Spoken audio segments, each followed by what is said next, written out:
ఆయన ఏమని చెప్పాడు? మీరు నా నామమున ఏది అడిగి నన్ను తండ్రి మీకు ఇస్తాడన్నాడు. మనం ఏమనుకున్నాం తెలుసా? మా కులంలో అబ్బాయిని మా అమ్మాయికి ఇవ్వయ్యా, యేసు నామంలో అడుగుతున్నానంటే ఇచ్చేస్తాడు అనుకున్నాం మనం. దాని అర్థం అది కాదు. దాని అర్థం అది కాదు.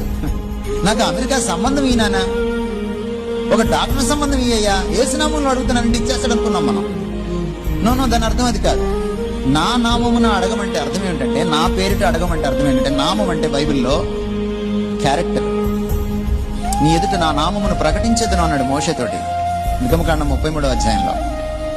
ఆయన నడిచి వెళ్ళాడు, ఆయన గుణ లక్షణాలను చూశాడు. నామం అంటే యెహోవా యెహోవా యెహోవా అనే శబ్దం వినలేదు. నామం అంటే శబ్దం కాదు. నామం అంటే ఆయన మూర్తిమంతం, ఆయన వ్యక్తిత్వం, ఆయన స్వరూపం, ఆయన స్వభావ గుణ లక్షణాల సమాహారం. యేసు నామంలో ప్రార్థన చేయడం అంటే తెలుసా మీకు? మీరు చేసే ప్రార్థన, దాని వెనుకున్న మీ మనస్సు, మీ ఉద్దేశాలు, మీ ఆంతర్యం ఆయన క్యారెక్టర్కి విరుద్ధంగా ఉంటే ఆ ప్రార్థన ఆయన వినడు. ఆయన క్యారెక్టర్కి అనుగుణంగా ఉండాలి.